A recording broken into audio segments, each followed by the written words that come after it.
Good evening, fellas. Today I'm going to tell you about one of the bosses I had in prison. Now, this was a big, old, giant, corn-fed, stupid motherfucker. His name was Grover Glantz, named after Cleveland Grover. His name was actually Cleveland Grover Glantz. All right. Anyway, I worked for him on a landscape crew, right? And he didn't like me too much because I was always conning him about being a big old dumb country motherfucker. All right. So one morning we had this little bitty shop that we all went in, and I went in there in the morning and I says, "Hey Grover, check this out, man." And I said, "I had this cold ass fucking dream about you, dude." He said, "Oh yeah, what's it about?" I said, "Well, check this out. You must have won the lottery or something, because I got out of the pen, and you picked me up for the pen, this big old stretch limo, and you took me to your fucking pad, right? And you had this big old fucking mansion, man, and your gold-plated doorknobs, I mean, fucking big chandeliers. You had fucking shit going on, man. You know." And I says, "Man, Grover," I says, "how did you get all this shit?" And you said, "I won the fucking lottery." I said, "Man, cool." He goes, "Look." He says, "Look, preacher, I decided that I wanted to be your friend because I don't think you fully understood me." And I said, "Okay." He said, "Look, just to show you what kind of a guy I am, I'm going to go out right now and I'm going to bring you back some fine motherfucker. And you can do anything you want to her." I said, "Okay, Grover, that sounds good." Right? So Grover, he said, "But look, don't let nobody in my house while I'm gone." I said, "Okay, I won't, Grover. It's cool." So anyway, I said, went left, and about 10, 15 minutes later, there was a knock at the door. So I went up to the door and I answered the door, and there was this fine motherfucking blonde standing there. And I says, "Well," she goes, "Is Grover here?" And I says, "No, he's not here right now, but he'll be back in a little bit." She goes, "Well, can I come in and wait?" And I said, "Well, he asked me not to let nobody in his house." And she said, "Well, look, him and I are real close. I mean, I won't leave your side or anything like that." I said, "Oh, well, I guess it'd be all right then. Come on in." So we went in and we sat on your big old plush couch. I mean, you had diamonds and glass, all kinds of neat shit. I mean, you had it going on, Grover. And he was yucking this up, man. And the whole shop, all the convicts were sitting around there, and they knew there was a hell of a punchline coming. All right. So anyhow, while I'm talking to him about this dream, I steal his hat off the desk. All right. And I got it down to where he can't see, because he's sitting behind this. I got it down in front of the desk where he can't see it.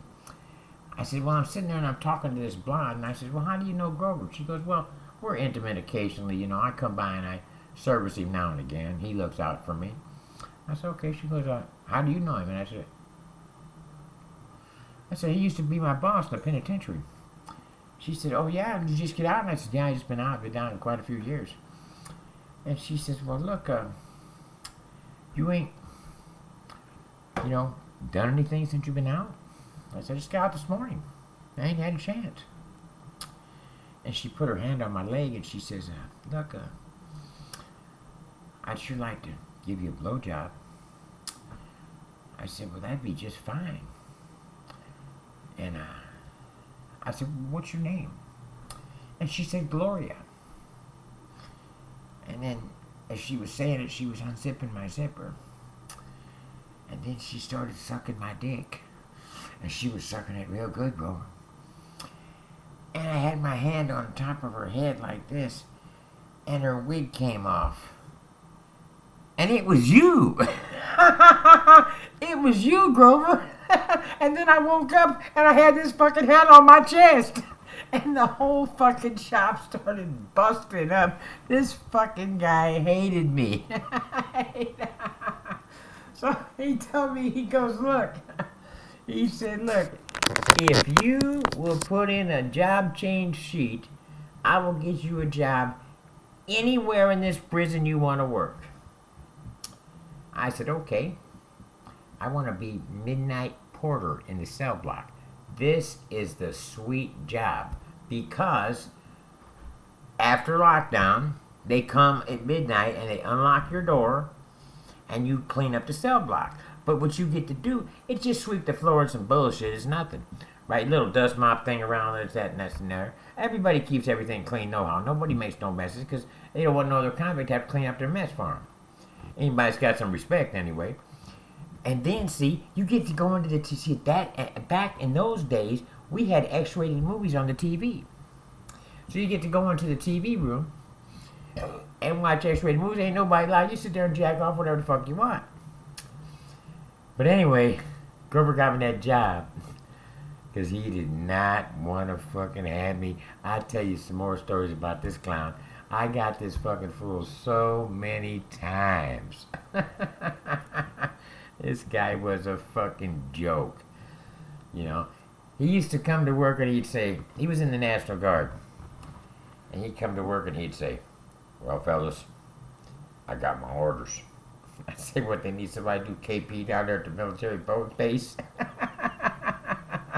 He just could look at me and just go like, he'd be thinking, fuck you. Anyway, fellas, that's the story of Grover Glantz.